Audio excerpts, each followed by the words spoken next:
नमस्ते दोस्तों, आज हम आपके लिए गणित के महत्वपूर्ण प्रश्न कराएंगे, तो इस वीडियो को पूरा देखिएगा। चलिए स्टार्ट करते हैं। पहला सवाल है, ए और बी काम को 40 दिन में, बी और सी 36 दिन में और तीनों एक साथ 24 दिनों में कर सकते हैं। बी अकेले उस काम को कितने दिनों में करेगा? देखिएगा, ए और बी ये दोनों मिलकर के काम को 40 दिन में करेंगे। बी प्लस सी ये दोनों मिलकर के काम को 36 दिन में करेंगे। और तीनों मतलब ए प्लस बी प्लस सी ये तीनों मिलकर के 24 दिन में करेंगे।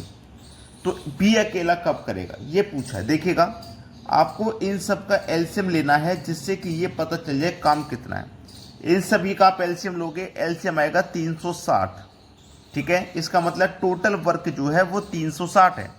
40 से कटाइए 360 को तो ये 9 बार में कटेगा। 36 से कटाइए तो 10 बार में कटेगा और 24 से कटाएंगे तो 15 बार में कटेगा। ठीक है, चलिए अब देखिएगा, यहाँ पे ए और बी इन दोनों का एक दिन का काम 9 है, एक दिन का काम 9, और बी और सी का एक दिन का काम 10 है। ठीक है, देखो बी और सी का एक दिन का 10, ए और बी का एक दिन का 9।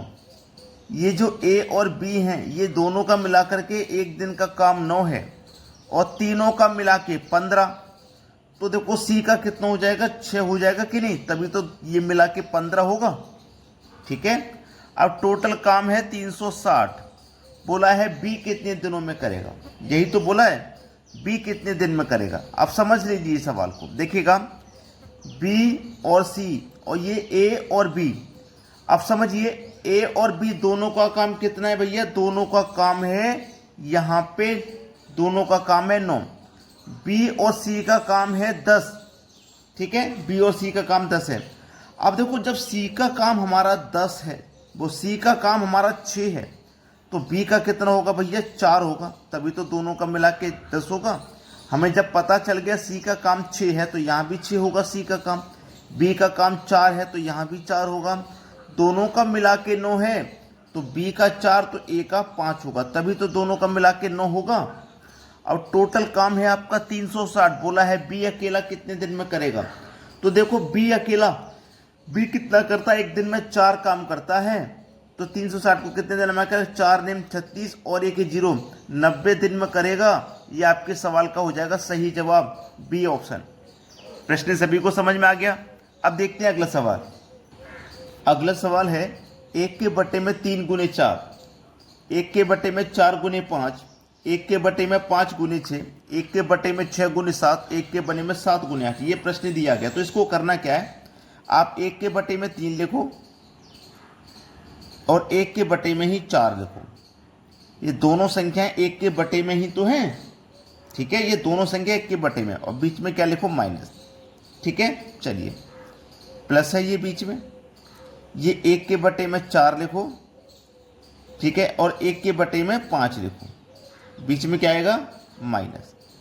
ये प्लस है, 1 के बटे में 5 माइनस 1 के बटे में 6, ये वाला प्लस, 1 के बटे में 6 माइनस 1 के बटे में 7 प्लस 1 के बटे में 7 माइनस 1 के बटे में 8। यही तो है सवाल। चलिए देखिएगा, ये माइनस का 1/4, ये प्लस का 1/4 कट जाएगा, माइनस का 1/5 प्लस का 1/5 कट जाएगा, माइनस का 1/6 प्लस का 1/6 कट जाएगा, ऐसे ही ये कट जाएगा। तो बचा क्या आपके पास? 1 के बटे में 3, कौन सा साइन है? माइनस का। 1 के बटे में 8। ठीक है, 3 और 8 का एलसीएम आएगा 24। 3 से काटो 24 को 8 बार में, 8 1 कम 8, 8 से काटो 3 बार में, 3 1 कम 3, बीच में साइन माइनस का है। 8 में से 3 जाएगा 5 बटे में 24, 5 के बटे में 24, ये हो जाएगा आपके सवाल का सही जवाब, 5 के बटे में 24, यानी कि सी ऑप्शन। अब देखेंगे अगला प्रश्न। अगला प्रश्न है, एक वस्तु को 8,800 रुपये में बेचने पर हुआ लाभ उसी वस्तु को 7,200 रुपये में बेचने पर हुई हानि के बराबर है। यदि इसे 9,600 रुपये में बेचा जाए तो लाभ का प्रतिशत क्या होगा? देखिएगा, इस प्रश्न में जहाँ पर लाभ और हानि बराबर हो, जहां पर लाभ और हानि बराबर हो वहां क्रय मूल्य निकालना बहुत आसान है। ठीक है, देखो अगर हम 8,000 में बेचेंगे तो जो भी हमें लाभ होगा 7,200 में बेचने पर हानि के बराबर होगा। जैसे मान लो हमें 100 रुपये का लाभ हो गया, तो अगर हम 7200 बेचेंगे 100 में हानि होगी, बराबर हो जाएगा, ये कहा है। तो जहां बराबर की बात आए, लाभ और हानि के बराबर की बात आ जाए, वहां दोनों मूल्य को जोड़ के 2 से डिवाइड कर देना। ठीक है, दोनों को जब हम जोड़ेंगे तो ये 1600 हो जाएगा, ये 16,000 और 2 से डिवाइड कर दिया तो हमने ये हो गया 8,000। अब ये तो मूल्य होगा 8,000, उसने प्रॉफिट पूछा है, प्रॉफिट, यानी कि हमारा मूल्य तो 8,000 है। ठीक है, और 8,000 की चीज़ को हम बेचें 9,600 में, 8,000 की चीज़ को 9,600 में, यानी कि 1,600 रुपये ज़्यादा में बेच रहे हैं। ठीक है, प्रॉफिट हो रहा है 1,600 रुपये का, कितने पर? 8,000 पर। और प्रतिशत में बताना तो 100 से गुना कर देना है। 2 जीरो से तो ये वाले 2 जीरो कट गए, 1 जीरो से 1 जीरो कट गया, 8 दूनी 16 कट गया और एक जीरो आ जाएगा, मतलब 20%। पहला ऑप्शन हो जाएगा सवाल का सही जवाब। अब देखेंगे अगला प्रश्न। अगला प्रश्न है, इस संख्या की पावर ये है और इस संख्या की पावर ये है, इसमें इकाई का अंक पूछा गया है, क्या होगा? बड़ी बड़ी संख्या हैं, आप परेशान हो सकते हैं, मैं आपको ट्रिक बताऊंगा। सबसे पहले तो 0, 1, 5 और 6 ये वो संख्या हैं अगर ये किसी भी संख्या के इकाई अंक में दी जाए, जैसे यहाँ पे 2 है ना इकाई अंक में, ऐसे ही इन चारों में से कोई भी संख्या इकाई अंक में हो तो उसकी पावर कितनी भी हो, सम हो चाहे विषम हो, इकाई अंक वो स्वयं ही होगा। जैसे मान लीजिए मैं कह देता हूँ यहाँ पे 1 होता तो पावर कुछ भी हो इकाई अंक 1 ही आता। मान लीजिए यहाँ पे 6 होता इकाई अंक में 3 की जगह 6, तो पावर कितनी भी हो इकाई अंक 6 ही आता। ये वो संख्या है जो स्वयं इकाई अंक होती हैं। ठीक है, अगर ये संख्या नहीं है तो कैसे करेंगे? ये नहीं है तो कैसे करेंगे, मैं बताता हूँ कैसे करेंगे। ये 2 है ना इकाई अंक, इसको लिख लीजिए। जो पावर है ना इसको 4 से कटाएंगे तो ये पावर 102 है, 4 से कटाएंगे तो ये 100 तक कट जाएगी, 102 में से 100 तक कट जाएगी तो 2 पावर बचेगी, तो 2 लिख दीजिए। फिर बीच में देखो यहाँ प्लस का साइन है, यहाँ पे 3 लिखिए। अब ये पावर में 4 से कटाऊंगा तो 100 तक कट जाएगी, 3 बचेगी, तो 2 की पावर 2 का मान 4, 3 की पावर 3 का मान 27, 4 और 27 को जोड़ेंगे 31, इकाई अंक पूछा है, इकाई अंक 1 है। पहला ऑप्शन हो जाएगा सही जवाब। अब देखते हैं अगला प्रश्न। अगला प्रश्न है, 3 कारों की चाल का अनुपात 3, 4, 6 है। तीनों कारों द्वारा समान दूरी तय करने में लिए गए समय का अनुपात क्या होगा? देखो चाल का अनुपात है हमारे पास, चाल का अनुपात है 3, 4 और 6, हमें चाहिए समय का अनुपात। तो याद रखना चाल का जस्ट अपोजिट होता है समय का अनुपात। ठीक है, देखो ये पहली कार हो गई, ये दूसरी कार हो गई और ये तीसरी कार हो गई। अब हमें पहली कार का समय निकालना, तो इस पहले वालों को छिपा लो, इन दोनों का मल्टीप्लाई कर दो, 4 पंजे 20, 4 6 24 होता है, 20 नहीं 24 अनुपात है। अब दूसरी का निकालना, दूसरी छिपा लो, इनका मल्टीप्लाई कर लो, पहली और तीसरी का, 3 6 18। अब तीसरी का निकालना, तीसरी छुपा लो, 4 3 12। अब ये किसी संख्या से अगर कट सकते हैं तो कटाइए, 6 चौको 24, 6 3 18, 6 दूनी 12, तो 4 3 2, ये किस ऑप्शन में है? सी ऑप्शन में। ये सवाल का सही जवाब। अब देखते हैं अगला प्रश्न। अगला प्रश्न है, 5 संख्याओं का औसत 23 है, 5 संख्याओं का औसत 23 है, तो योग कितना हो जाएगा? 115। संख्या है ये, औसत है ये, संख्या और औसत का जब गुना करते हैं तो आपको योग मिलता है। ठीक है, ये ध्यान रखना। अब बोला है 2 संख्याओं का औसत 21 है, तो योग कितना हो जाएगा भैया? 42। ठीक है, और अंतिम 2 संख्याओं का 29 है, अंतिम 2 संख्याओं का 19 है, तो योग कितना हो जाएगा? 19 दूनी 38। टोटल संख्या 5 है, 4 संख्या का हमें योग पता है कितना है? 38 और 42 मिलाकर के हो जाएगा भैया 80। ठीक है, 5 संख्याओं का योग है 115, 4 संख्याओं का योग है, ये 2 और 2 4 ही तो हो गई, 4 संख्याओं का योग 80। हम 5 संख्या के योग में से 4 संख्या का घटा देंगे तो एक संख्या का ही तो बचेगा। कितना बचेगा भैया? 35।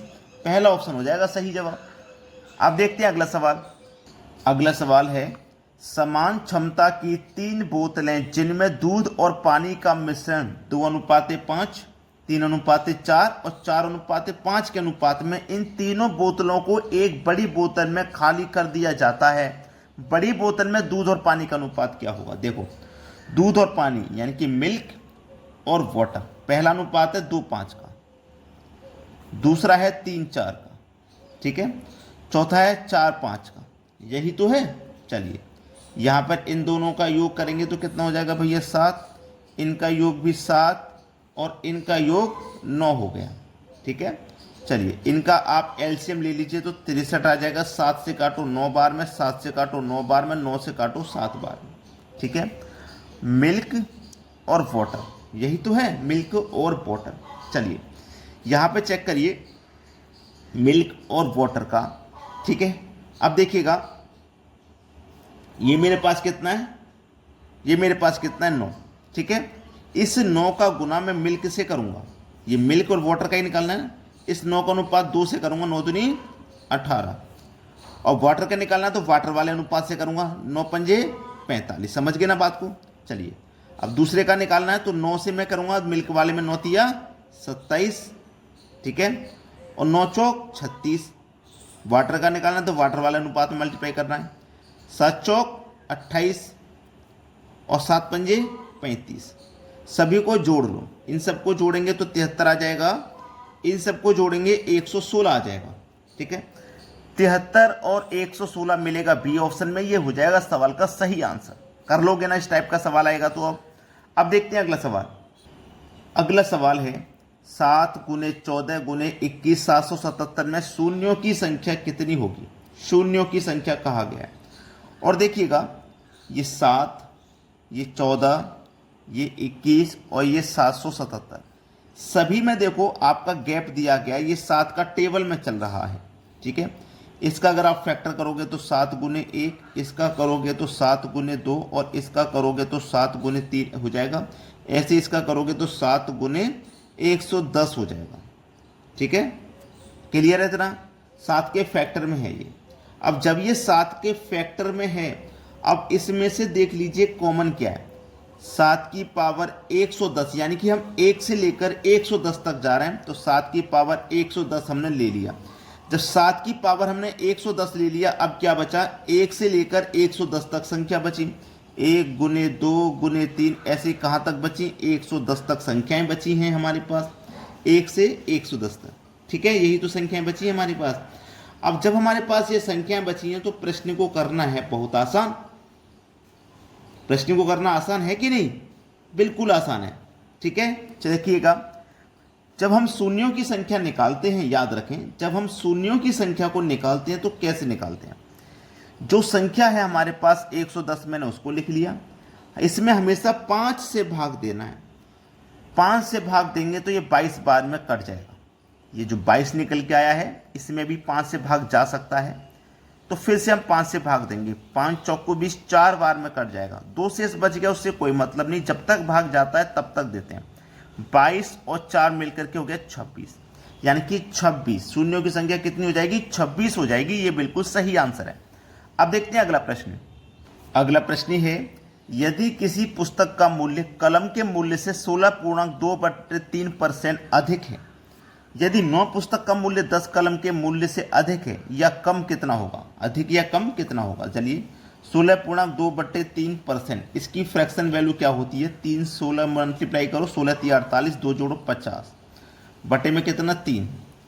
परसेंट का मतलब भी बटे में 100 होता है, तो 50, 100 का गुना 3 से करो 300, 50 एकम 50, 50 से कटेगा 6, 1/3, ठीक है, 1/3। तो आपके पास है क्या क्या चीज़? एक तो बुक है यानी कि पुस्तक, एक कलम है यानी कि पेन। पुस्तक कितनी है भैया? सबसे पहले यहाँ पे पुस्तक और कलम को देखिए, यहाँ पे देखिएगा पुस्तक और कलम को, यहाँ पे देखिएगा। सबसे पहले कहाँ देखोगे? यहाँ देखोगे, ठीक है, दोनों को जोड़ोगे। ये बुक यहाँ पे के नहीं लिखा गया। 6 और 1 कितना हो गया भैया? 7 हो गया, और ये कितना है? 6। अब देखो पुस्तक कितनी है यानी कि बुक कितनी है? 9, और पेन कितनी है भैया? 10। कितना हो जाएगा 63, कितना हो जाएगा 60 हो जाएगा। ठीक है, 63 से कोई वैल्यू 60 हो गई तो कितनी यहाँ पे देखिए 3, कितने पे 60 पे, प्रतिशत के लिए 100 से गुना। ठीक है, 3 से कटेगा 60 हमारा 20 बार में और 20 पंजे 100 5 बार में। बी ऑप्शन हो जाएगा सवाल का सही जवाब। अब देखेंगे अगला प्रश्न। अगला सवाल है ये 6 6 6 6 134 बार लिखा गया है तो शेषफल क्या आएगा। अब ये जो सवाल है ना मैंने आपको होमवर्क के लिए दिया है, आप सभी बच्चे इस प्रश्न का आंसर करके हमें कमेंट में बताइए क्या आएगा। अगर वीडियो को लाइक नहीं किया है तो लाइक करें और यदि शेयर नहीं किया भैया तो शेयर सभी बच्चे कर दें। ठीक है दोस्तों, धन्यवाद।